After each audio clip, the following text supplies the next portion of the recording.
Welcome to Team DataFam Tableau User Group meeting number 22. This tug works a little bit differently to other tugs. We look at the presenter, or we're focused on the presenter more than the audience. So the meetings are held when the presenter is available, which is why we're meeting at this time today. All the tug recordings are available on YouTube, but sometimes it's better to be here live to actually talk to the presenter when we have the Q&A afterwards or possibly on the way through. Today we've got, I'll get on to today's in a minute, sorry, I should even cut that out. Over the next few weeks, we've got a lineup of TC25 presentations and also quite a few visit presentations. Visit Sydney was held a few weeks ago, and that's one of our presentations today. But if you would like to present or if you have any questions, please contact me at team.datafam@gmail.com. So today, Heather is presenting Out of the Box, Unlocking Creativity in Tableau. It was an awesome presentation at Visit Sydney, which was about 5 weeks ago now. But I'm glad to have you here today. So we'll switch over to you and you can run the presentation. Okay, fantastic. Thank you, Chris. Okay, so I want to start this morning, my time, with a quick story. So years ago, I was studying at a technical college, what we call TAFE here in Australia.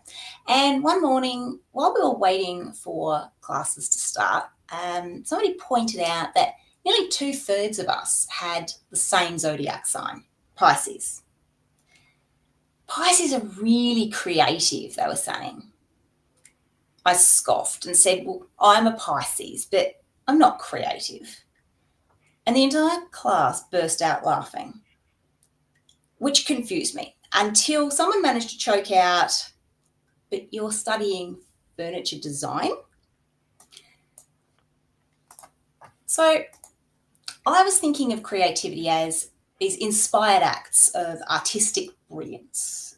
And I think a lot of people look at creativity that way, but I didn't feel that that's what I was doing. I saw myself as more of a problem solver.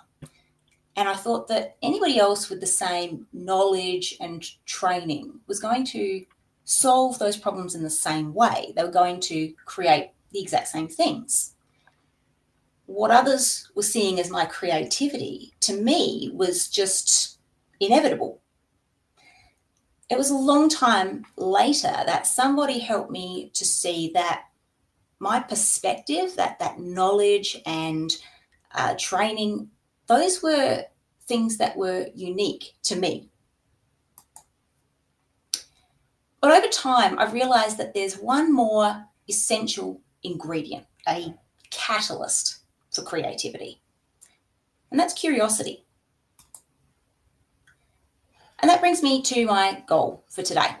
I want to give you the confidence to get curious, to ask questions, to play, to try things that might not work the first time or the second, or let's face it, maybe even ever, because it's in that exploration where all the fun happens.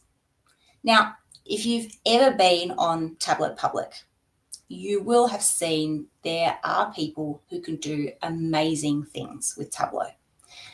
And I'm here to tell you that you can be one of those people. Now, you might not believe it just yet, but that's okay, because I'll believe it until you get here. So how am I going to achieve this goal? Well, I'm going to tackle thinking outside the box by getting into the box and then flying around in it. We're going to learn how it comes from asking better questions. And we're going to learn from preschoolers about being a beginner and how that kind of thinking helped hundreds of South Australians to focus. I'm going to explain why the underpants gnomes from South Park kind of had the right idea, how thinking less can actually help keep you alive, and why a magician's only real trick is making it look easy. Then we're going to look back at the box, find out why the DataFam is the world's worst secret society. And then I'm going to be challenging you to ask the questions. So Creativity is often described as thinking outside the box, but it's a kind of anti-definition, really. It's defining creativity by what it isn't. So much like the bear from this book from my childhood, in order to know what is outside the box, we need to get into the box and understand what's going out. We need to figure all of that out. So today's box just happens to be Tableau. So when you open Tableau, you can very quickly get started by dragging measures and dimensions here and there, changing mark types, changing colors. It's pretty intuitive. I mean, unless you're coming from another BI tool, in which case I'm told it's convoluted. But Tableau is going to start guiding you straight away. So if you drag a date to the column shelf, it rolls up to year. If we throw the count of orders onto rows, we get a line chart. Not bad for a few seconds effort. What else can I do? I can make it a bar chart. If we drag a discrete dimension, one of these blue ones, go with category and pop that on color, get a stacked bar chart with a different color for each category. But if you drag a continuous measure, one of these green ones, like sales, you'll get a color gradient from the minimum to the maximum value. Almost immediately, a new user can see their data visualized. And, there's dopamine. There's a sense of accomplishment, and then we want more. Learning what happens by default is a great first step, but finding out why is going to require you to get poking.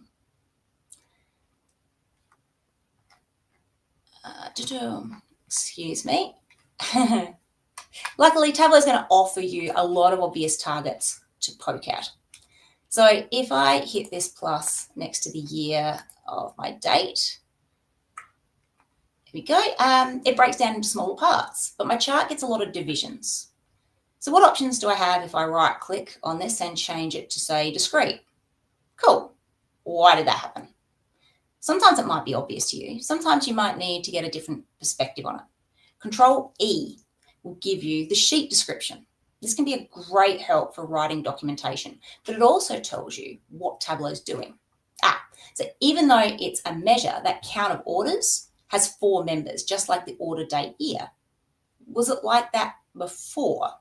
Control Z to undo, and then Control E again. No, that's the difference. So Control Z is such a powerful learning tool. If what you try doesn't work, you can always undo it. Tableau's defaults aren't merely functional, they're intuitive launch pads for experimentation and learning. Understanding the expected helps you to see the unexpected possibilities. An example of that was when the IMDb Data plus TV dataset was released, and I decided to visualize the actor links between sci-fi shows. It also felt like the perfect excuse to try out the AdViz network diagram from DataViz. And look, if you've not yet checked it out, here is the QR code, and I'm just going to pop the link in the chat as well. Yeah, check it out afterwards. Bring data. It is excellent. And yes, I do see the irony of talking about Tableau's default features and then jumping straight into the external tools. It's creative, okay? So as soon as I loaded the data into AdViz, though, I realized just how massive this network was. There was no way to see it all at once. Users were going to have to scroll all over the place. So I looked around for how others had handled these big networks, and I found this. It's Lisa Trescott's Breaking Bad Viz. I reached out to her and asked, what are the rules for something this big? She said, there are no rules. She just encouraged me to go for it and told me that the users were going to figure it out. And it was still huge and dense. It almost looked like a galaxy. That's pretty sci-fi, right?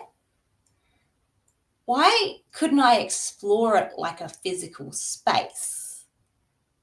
What if I could build a spaceship with Tableau? Adviz had plotted all the points.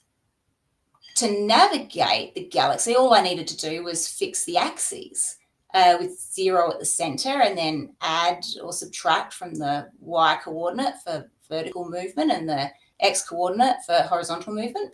I could multiply the coordinates for forward thrusters and then divide for reverse.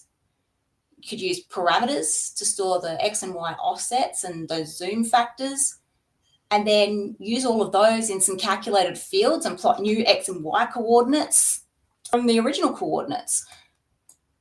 I created some buttons with some parameter actions that would update the parameters. And then once I got all my directions around the right way, I built a spaceship. It's really not a very complex execution.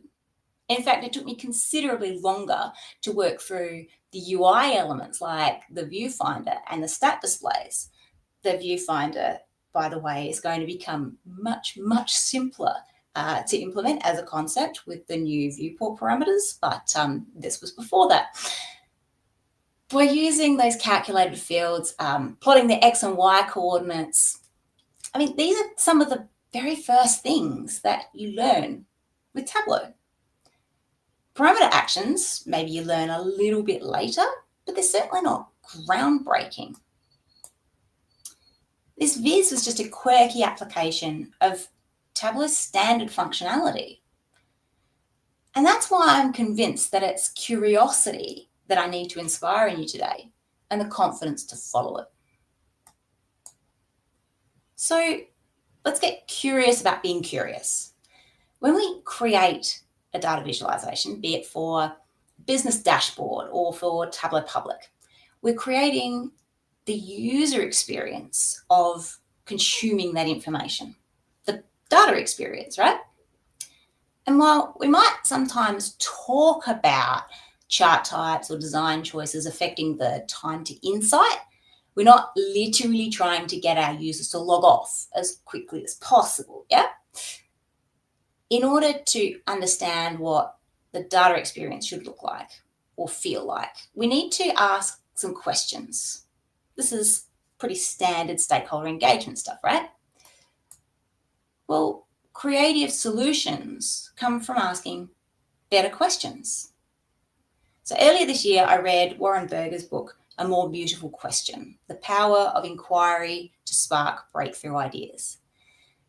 And I found it incredibly exciting and inspiring and mildly infuriating in the way that brilliant yet obvious ideas can be. By far the biggest takeaway I had from this book was a clearer process of asking questions about the problems that we encounter. Because asking the right questions creates the blueprint for the solution. And there's a trick to finding those questions. So just as we asked earlier why Tableau functions work the way that they do, asking why is the first step to a creative solution. You can ask it about data, chart types, layout choices, user experience. Why can't I do this? Why is it done like that? Ask it about the process that creates the data, the assumptions that we make, the data points that we don't have. But ask it honestly, in good faith, to learn more. You can frame just about anything as a question, but it doesn't mean you're genuinely curious. Why can't you clean up after yourself, for instance, is never a genuine question. And if you don't believe me, I challenge you to answer it as one and see what happens. Ask why like a preschooler. They are fantastic role models. By taking that beginner's perspective, we can inspire all kinds of wonderful questions. An example from the book was Edwin Land's 3-year-old daughter asking him why she couldn't see the picture he'd just taken of her.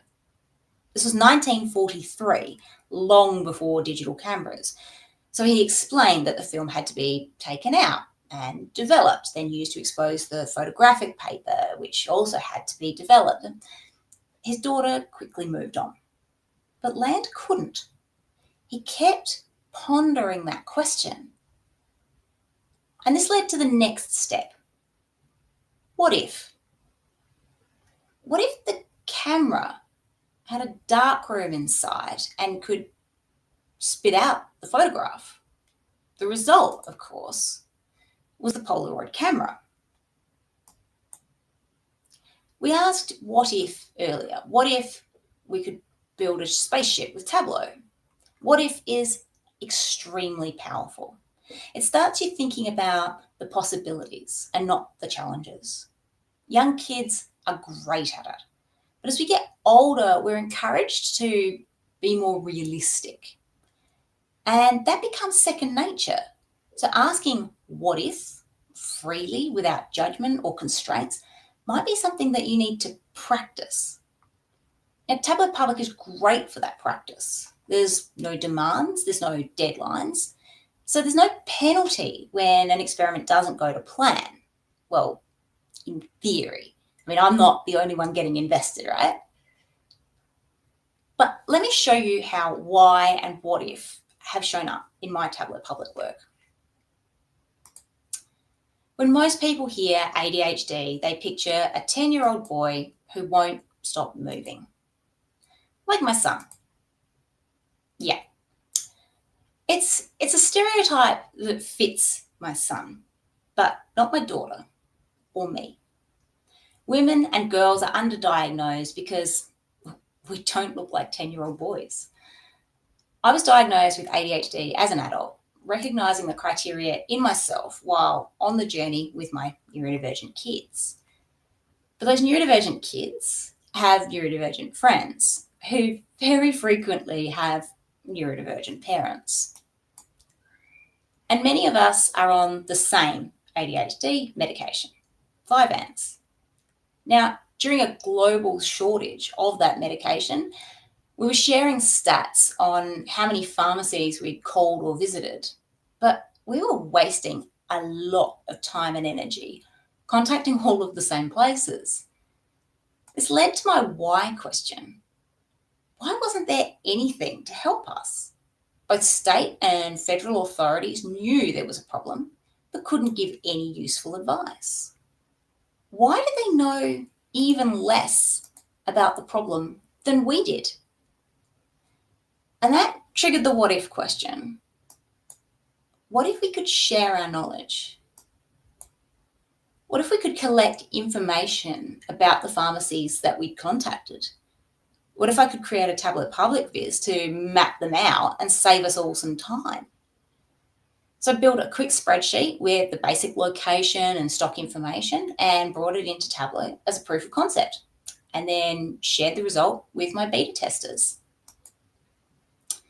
The response was positive, but I needed a way to collect their data that wasn't coming through my DMs, so I created the Google form. Then I discovered that I could have Tableau Public refresh the data automatically from Google Drive, meaning that I didn't have to update the viz manually every day. I got a lot of feedback and kept improving the viz. A common complaint that I received was that the pharmacy I visited wasn't on the list, but I had to have a list because data quality. I had to build a comprehensive list of South Australian pharmacies from scratch because no such thing existed in the public domain. The viz was working well and had been released beyond the beta testing group to a very grateful community in SA, but I was still tinkering. Reporting medication availability was still restricted to the Google form, and not everybody was getting the link. I eventually put a link in the viz, but it wasn't a very good user experience, particularly on mobile, where most people would be logging their information, because let's face it, the odds of ADHDers who can't get their meds remembering to log their data from a computer once they got home are not great. But then I thought, why did the form need to be separate? What if the form was in Tableau? I mean, it's just a web page. Could I use a web object? I started Googling and I discovered I could actually go one better. I could create the user interface within Tableau and have it pass the data into a web object that would then submit the Google form. With some parameters and web actions, my Tableau viz could now write data, not just read it. That meant that everyone in the community could share their knowledge, which made the Vyvanse Locator a much more useful tool. And the more people who used it, the better the data would get. Now, the more cynical among you might be thinking that none of this is actually any good if you can't implement any of your ideas.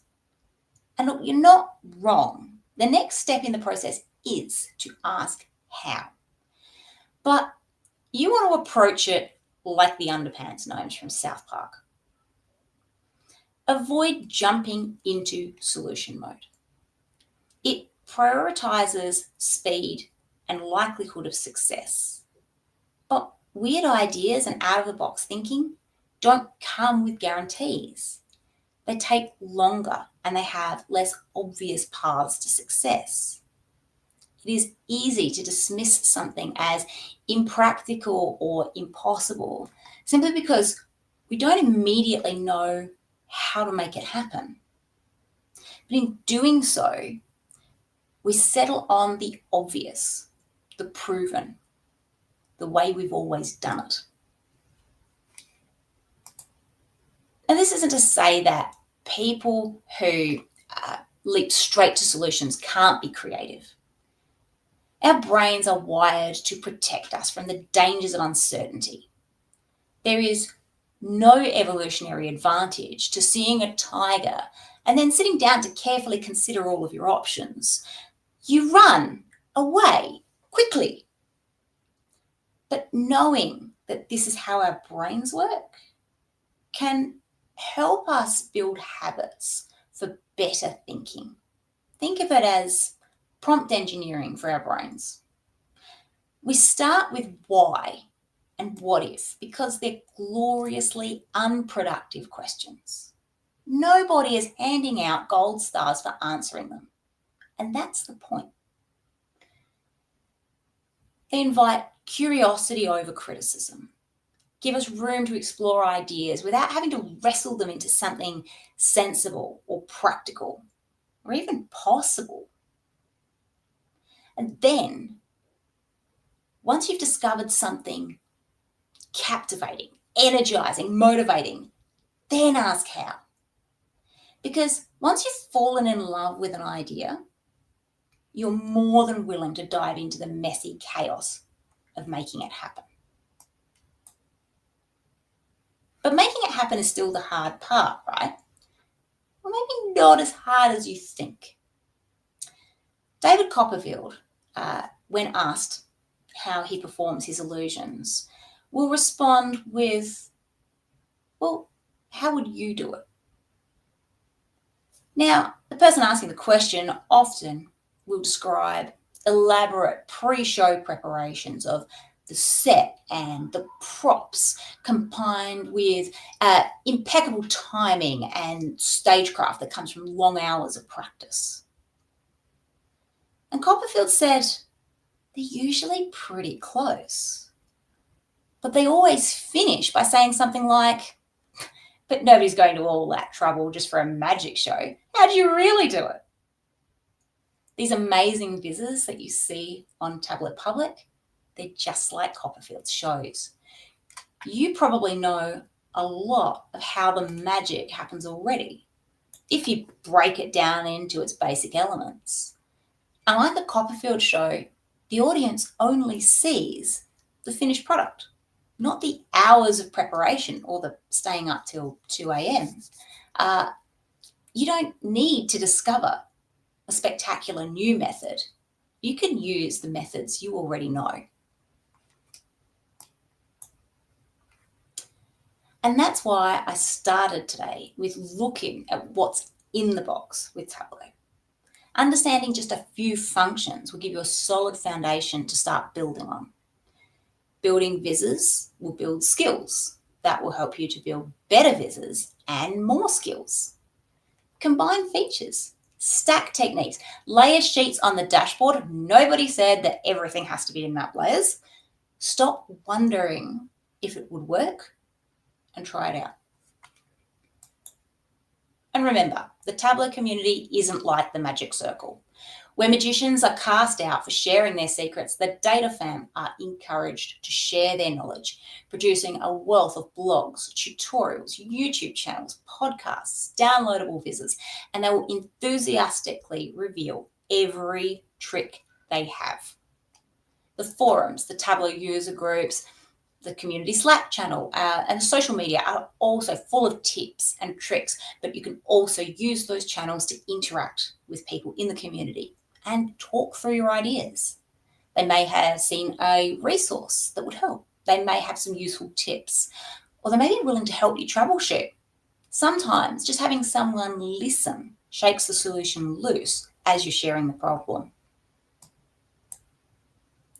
So next time you're in Tableau, I dare you to press a button you don't usually press. Ask a question you don't know the answer to. Try something ridiculous.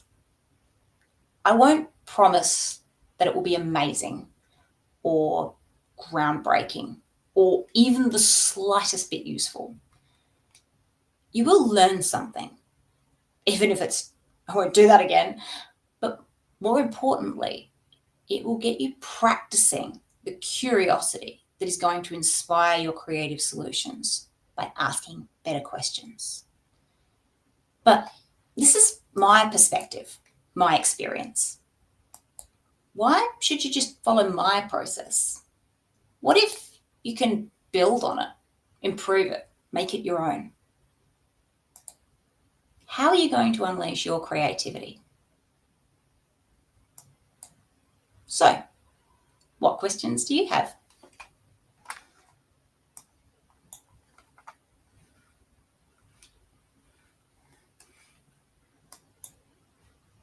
Everyone can come off mute now.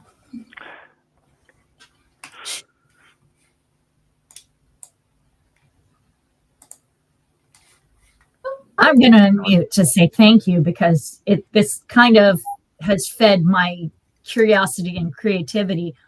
I missed part of your presentation because I went over to my whiteboard and started sketching something because all of a sudden a light bulb went off. So that is an amazing excuse. I like that excuse.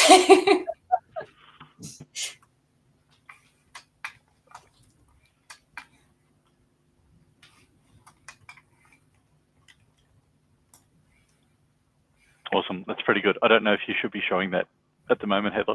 Oh, there we go. I've got some. I've got everything happening here. I thought I turned the stop. I thought I stopped sharing, but there you go. It's the wrong thing. That's cool.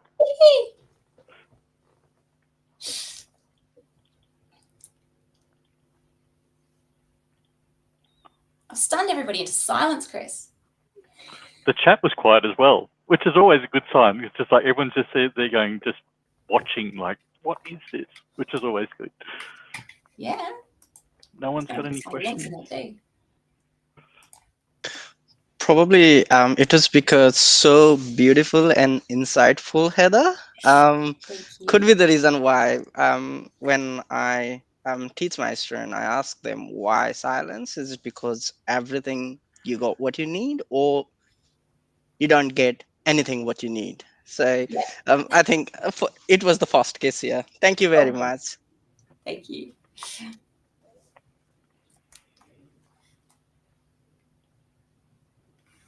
Awesome. We'll move on, but we can come back to Q&A at the end. That's easy. Sure. But yeah, that's sort of, even when I saw that presentation in person, you're sort of sitting there, you're caught up in your own thoughts about what you're saying, you know, sort of sparks off something else that you're thinking about as well. Like, oh, okay, cool. That's it.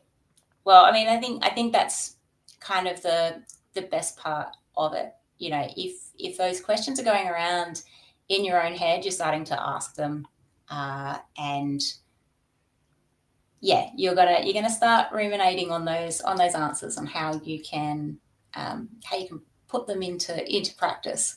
So that's better than me getting a question, I reckon. And it was also a complete coincidence that Lisa was on 2 days ago talking about that viz that you had up there as well, of like how she got her thought processes to do that. And then today you're sort of presenting about that on a different tangent, because everything sort of overlaps and links into each other as well. That's it. And I think that's the tricky part about it. You assume that often you're the only one that gets stuck with these problems. Like, how am I going to deal with this massive network? But if you have a look about, you can see that, well, somebody solved this. They've had this problem. They've had to think through it. And so, yeah, I think one of the big things when you're stuck is just to remember, like, other people also get stuck. Somebody has maybe been stuck in the same place. You're definitely not alone. Yeah, definitely. And Zayed said, what's your thought process when you're reverse engineering something but suddenly get stuck? When I'm look, I was trying to reverse engineer something recently, and it got stuck, and I could not figure out what it was that I was missing, and my brain stopped thinking about the technical sides of things and thought, what on earth were Tableau thinking, making me an ambassador? I have no idea what's going on here. So, you know, moment of imposter syndrome, and then just kept chipping away at it, looking for something else. Sometimes you just need to take a step back, find some perspective, just, looking at it slightly differently, take a walk. Eventually I found it. I found what I needed, and it wasn't where I expected it to be. So don't keep looking in the same places all the time, because that's not where you're going to find it.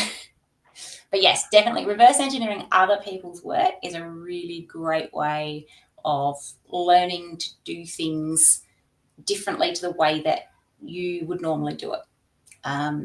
Sometimes I have to reverse engineer my own work because it's a while since I did it and I can't remember.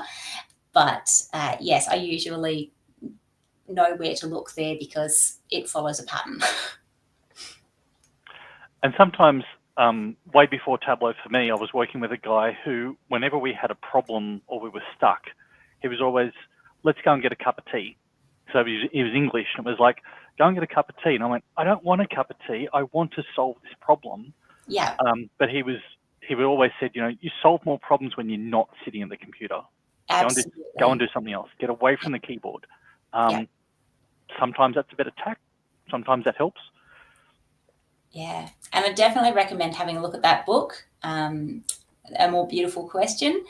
It goes into a lot of detail about things like that. How do you come up with answers to the questions? Why is asking the question important? And a lot of it is, if you have the question in your mind, your brain is working on it when you're not. So that answer is more likely to sort of fall out somewhere if you've managed to frame it as a question. And Jacob saying in the chat is, watch things like Lewis use Secrets of the Viz series. So yes. I convinced Lewis to actually make a podcast of that so I could listen to it. Because of the same things, I don't always have time to watch YouTube. Yeah. I don't know if everyone does.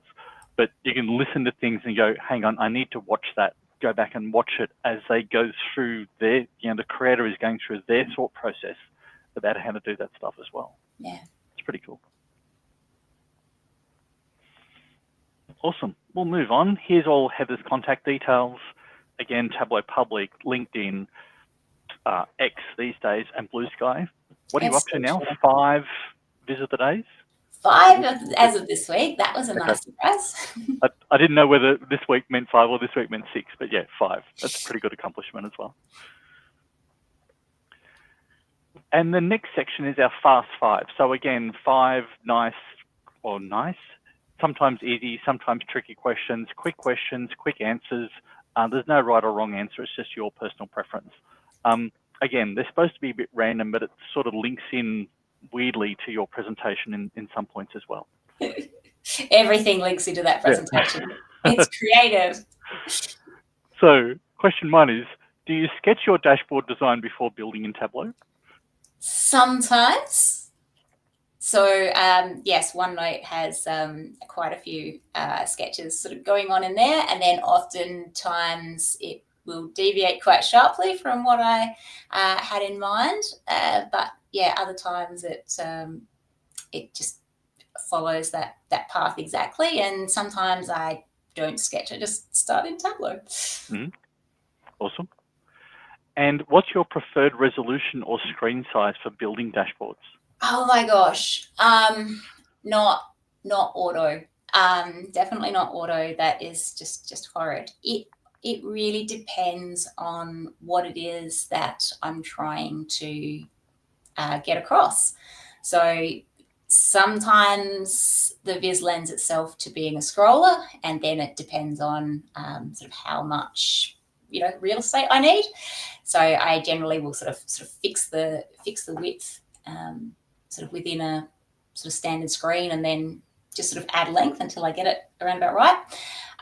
But yeah, other times there's something very specific that I'm trying to do, and that will dictate the size. So that's a very roundabout way of saying it. I don't know. Yep, that's cool. Number 3, what do you wish Tableau made easier?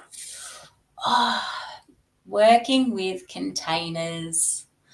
I love containers. I'm very much in the both camp when it comes to floating versus tiled. So I will create a container and float that, and then put everything else inside it except the background. But it is not always easy to work with containers. And there are some instances, there's a viz I'm working on at the moment, where if I want to put things into one container, I have to take that container out of another container in order to put things into it, and then snap that back into the bigger container, because for whatever reason, it just won't let me do it where it's situated. And I don't understand why. And maybe if I did, I could be more accepting. Yeah, that container detection sometimes gets mucked up as well. Yeah. Awesome. Number 4, what feature would you love to see added to Tableau? That's tricky.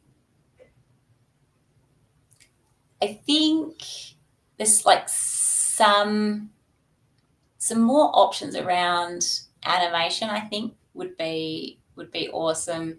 We've got some very specific ways that we're able to work with animations, and there's some ways to tweak them. But it would be great if we could just have some more control. Maybe it's like bringing the pages into cloud and public in a way that is a bit more natural, or so you could sort of sketch the movement with points or something. But yeah, or chaining animations, as Jacob's saying in the chat. Yeah, there'd be some good stuff. I know how much he struggled with animations too. So yes, that would be awesome. Yeah, it's always tough. And finally, what kind of dashboard do you want to build but haven't yet? What do I want to build but haven't yet? There's probably something on a list somewhere. I'm not too sure about that. That's okay. You can pass. That's easy. That would, yeah. I'll have to. I've got a question in my head now. That's going to be percolating for a while. Awesome. Not a problem. Sorry, just changing tack for a minute. So the next tug is Jeremy presenting on Make Tables Matter.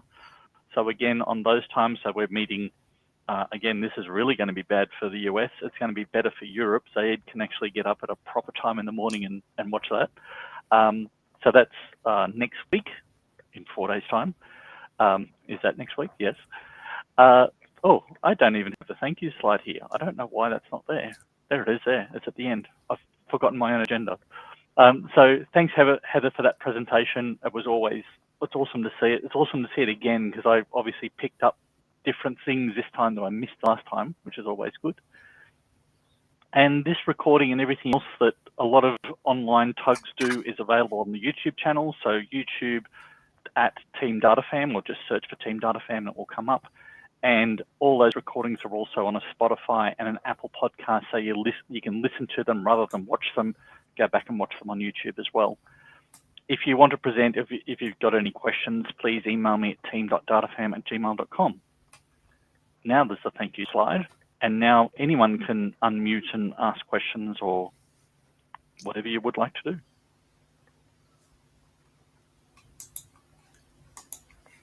Just say hi in person. Hey. Hi. Thanks. I missed this at Visit, so it was good to catch up on it. I was in the other room. There you go. I better throw that one in. Encourage everybody to,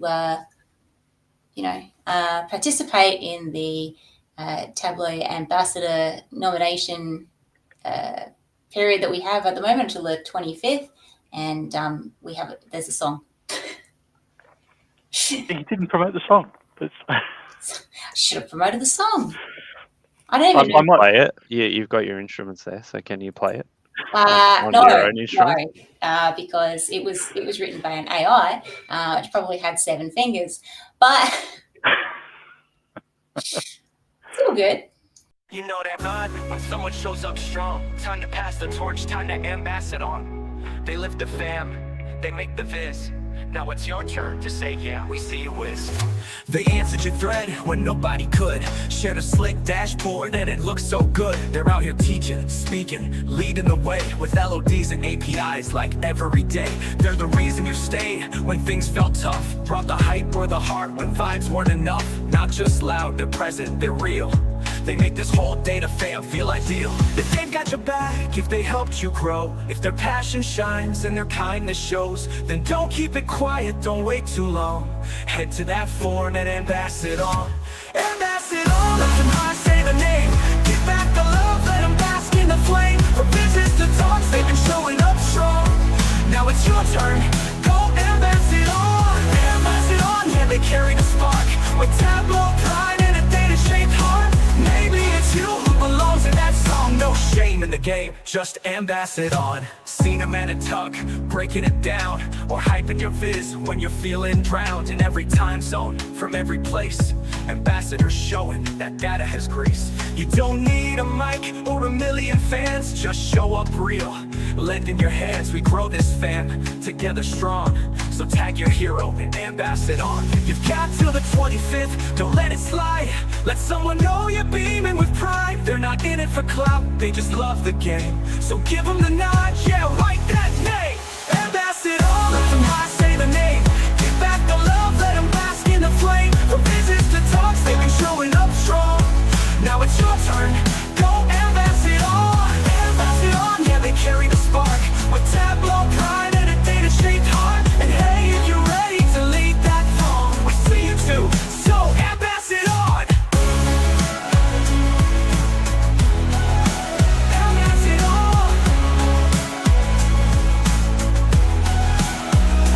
They got your back if they helped you grow. If their passion shines and their kindness shows, then don't keep it quiet, don't wait too long. Head to that forum and ambassador on. Ambassador, let them high say the name.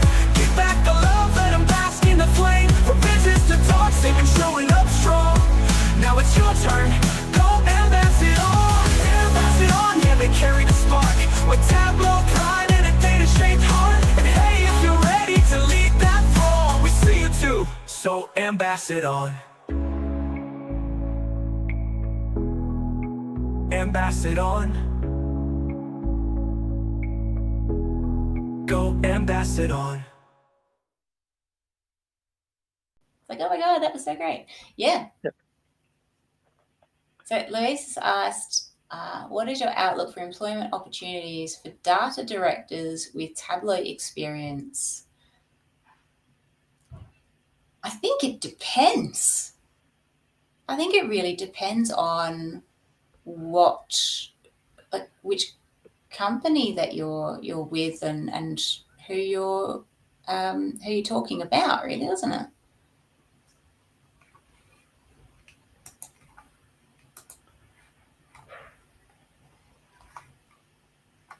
Okay, thanks, Anne.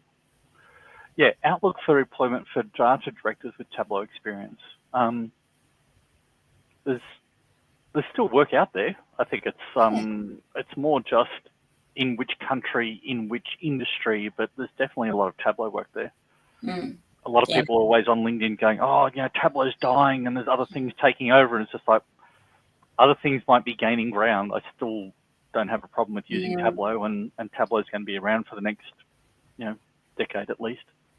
And then there was that post where, somebody was saying that there's no Power BI jobs, or they're all in Tableau. And so I think it depends on your perspective as to how you perceive the market. Yeah. Yeah, that was that's a tricky one.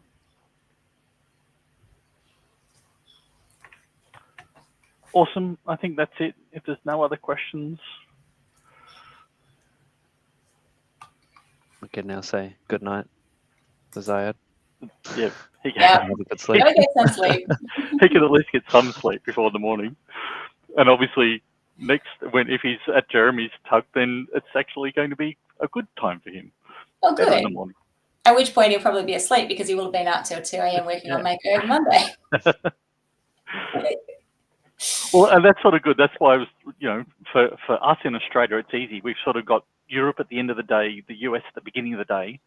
But yeah, if you're in Europe or if you're in the US, it's always, there's going to be ones that you miss and ones that you can't. So that's fine. That's easy. Yeah, no, that's the beauty of it.